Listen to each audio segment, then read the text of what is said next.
Bismillahirrahmanirrahim. Assalamualaikum warahmatullahi wabarakatuh. Innal hamdalillah nahmaduhu wa nasta'inuhu wa nastaghfiruh wa na'udzu billahi min shururi anfusina wa min sayyiati a'malina. May yahdihillahu fahuwal muhtadi wa may yudlil fala hadiyalah. Asyhadu an la ilaha illallah, asyhadu anna Muhammadan abduhu wa rasuluh alladzi la nabiyya ba'da. Hadirin jamaah salat zuhur Masjid Al-Jabar Provinsi Jawa Barat, alhamdulillah bersyukur kehadirat Allah pada kesempatan yang berbahagia ini kita bisa melaksanakan salah satu kewajiban kita, yaitu melaksanakan salat zuhur. Mudah-mudahan senantiasa diterima sebagai amal kebaikan kita di hadapan Allah Subhanahu wa taala.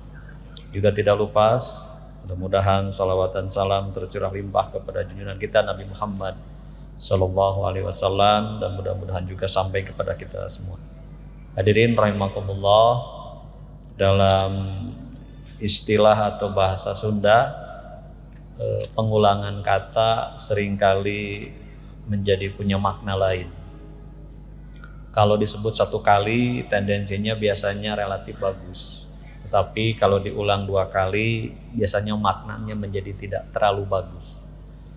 Misalnya dalam kehidupan sehari-hari, seseorang disebut ustadz misalnya atau kiai, maka ketika kita menyebut satu kali, assalamualaikum Pak Kiai, assalamualaikum Pak Ustadz, begitupun kata-kata guru, begitupun yang lainnya.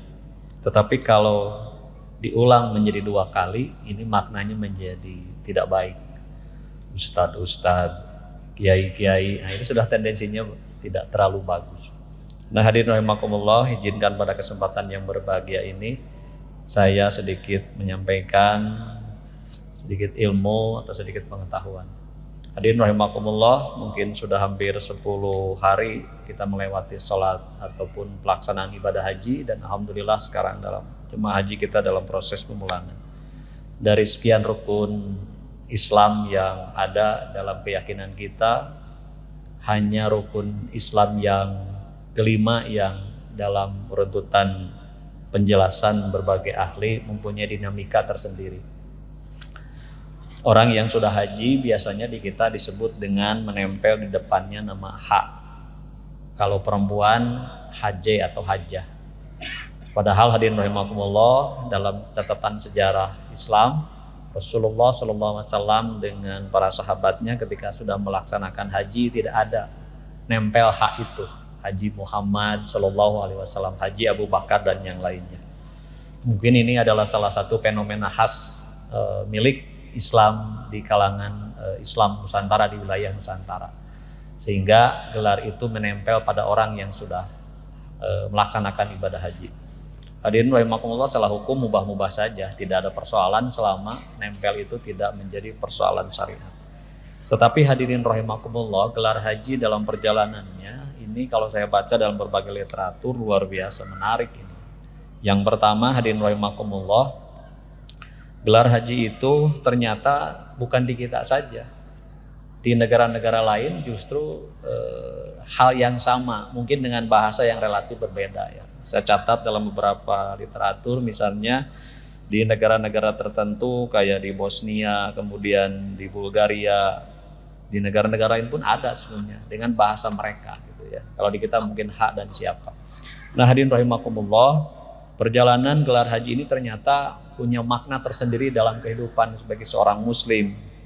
Yang pertama, misalnya gelar haji itu ternyata bukan sekedar menempel pada nama seseorang. Bahkan di negara tertentu kayak di Bosnia, gelar haji ini justru menjadi sebuah status sosial keturunan. Misalnya kalau namanya Ahmad, maka dia Haji Ahmad. Maka keturunannya menyandang gelar Bani Haji Ahmad. Jadi sebuah status sosial yang sangat tinggi itu di negara orang lain. Tetapi hadirin rahimakumullah, bahkan di negara-negara Arab tertentu di kalangan pedalaman, gelar haji itu diberikan kepada mereka yang tentunya adalah sebagai penghormatan terhadap orang yang lebih tua dari kita, walaupun dia tidak pernah melaksanakan haji ataupun sudah. Bahkan di negara-negara Balkan bekas kekuasaannya Turki Utsmani dulu, gelar haji itu tidak seorang muslim saja. Orang Kristiani yang lain pun kalau sudah berziarah ke Yerusalem, konon kabarnya itu pun berhak menyenang gelar hak gitu. Ini luar biasa gitu ya. Nah, hadirin rahimakumullah, dalam konteks kehidupan bangsa Indonesia, terutama zaman penjajahan, gelar hak itu justru bernilai politis. Konon kabarnya dalam catatan sejarah dulu, orang-orang muslim yang sudah melaksanakan haji, pulangnya ini biasanya dalam tanda petik anti kolonialisme. Kita catat dalam sejarah para pendiri-pendiri ormas besar di kita, sebut saja misalnya Kiai Ahmad Dahlan mendirikan Muhammadiyah, Mbah Hashim atau Kiai Haji Hashim Asy'ari mendirikan Nahdlatul Ulama. Begitu organisasi yang lainnya itu adalah orang-orang alumni yang sudah melaksanakan haji. Setelah melaksanakan haji, mereka itu punya terinspirasi untuk membebaskan bangsanya dari keterjajahan. Begitupun yang lainnya, Cokro Aminoto, Samanhudi itu mendirikan Sarekat Islam, Sarekat Dagang Islam. Dalam catatan sejarah justru karena dia pernah melaksanakan haji, dan haji tidak sekedar melaksanakan haji ritual, tetapi berkomunikasi dengan sesama muslim yang ada di Mekah saat itu. Jadi haji semacam dialog dan silaturahmi pemikiran antar semua bangsa negara yang saat itu abad 20 itu bangsa muslim hampir seluruh dunia dalam keadaan terjajah, baik di Jazirah Arab maupun di Asia Tenggara kayak kita semua. Nah, hadirin rahimakumullah, karena melihat perkembangan orang yang haji kemudian balik ke tanah air terutama di Indonesia membangun semangat anti kolonialisme, maka pada tahun tertentu pemerintah Belanda membuat sebuah kebijakan, satu, melokalisir dan kalau sekarang itu mungkin karantina bagi orang-orang yang hendak melaksanakan haji dan orang yang sudah melaksanakan haji. Maka saat itulah orang yang hendak dan sudah pulang haji, maka di depannya digelari atau ditempel nama H. Nah, ini hadirin rahimakumullah, dalam catatan sejarah Hindia Belanda di kita, orang haji itu bukan sekedar haji, tapi dicirian. Jadi kalau kita mungkin sudah pulang haji, kalau di Jawa Barat mungkin di Pondok Gede, di Bekasi, maka itu dikarantina oleh orang Belanda. Maka orang yang sudah melaksanakan haji saat itu identitasnya, kalau kita mungkin sekarang KTP, ditulislah oleh pemerintah Belanda dengan gelar H. Sehingga kalau terjadi pemberontakan, orang Belanda atau pemerintah Belanda tidak akan jauh kemana menangkap orang itu. Ini adalah luar biasa, haji bukan sekedar ritual seperti itu. Nah, hadirin rahimakumullah, ternyata dalam catatan sejarah gelar haji juga di Nusantara di kita tidak sekedar bagi orang Islam. Konon kabarnya dalam catatan sejarah-sejarah pra-Islam zaman era Hindu dan Buddha, gelar haji itu sudah ada. Walaupun bahasanya bukan haji, tapi aji. Saya ambil dalam sebuah referensi mengatakan bahwa dulu konon kabarnya Raja Sunda yang namanya Prabu Siliwangi, itu nama besarnya adalah Sri Baduga Maharaja Ratu Haji di Pakuan Pajajaran Sri Sang Ratu Dewata. Jadi pakai gelar haji juga.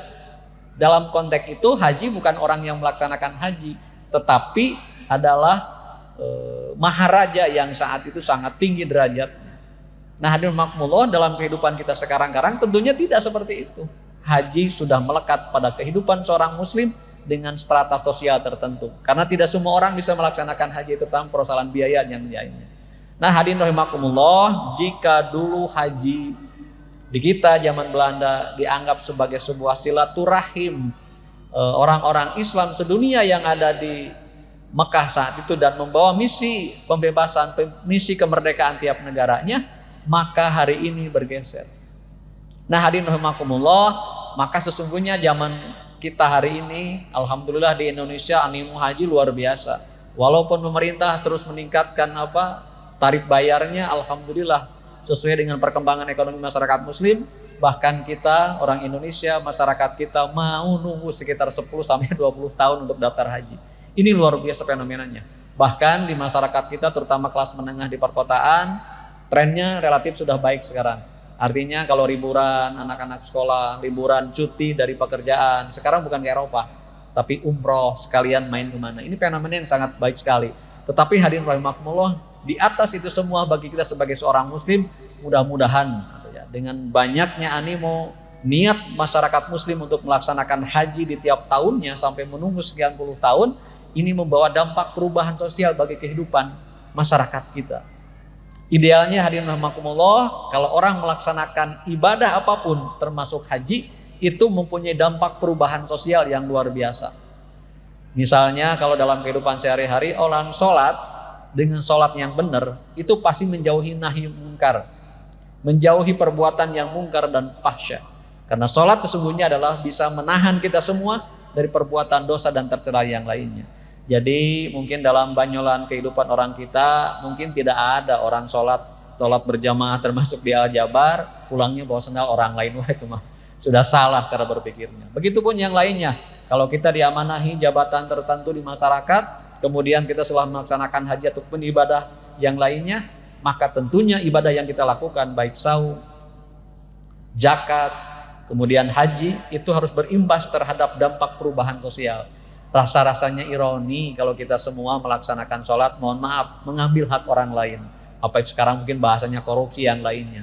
Karena sesungguhnya ibadah bukan saja harus berdampak pada diri kita, tetapi harus senantiasa berdampak pada kehidupan sosial. Maka hadirin rahimakumullah, mudah-mudahan hari ini kita berdoa, mudah-mudahan jemaah kita dari masyarakat Indonesia dalam proses pemulangan mulai dari kloter 1 sampai yang terakhir, mudah-mudahan diberikan keselamatan, diberikan dampak perubahan sosial bagi yang melaksanakan haji, juga mudah-mudahan punya perubahan terhadap kehidupan sosial kita masyarakat muslim yang mayoritas di dunia ini.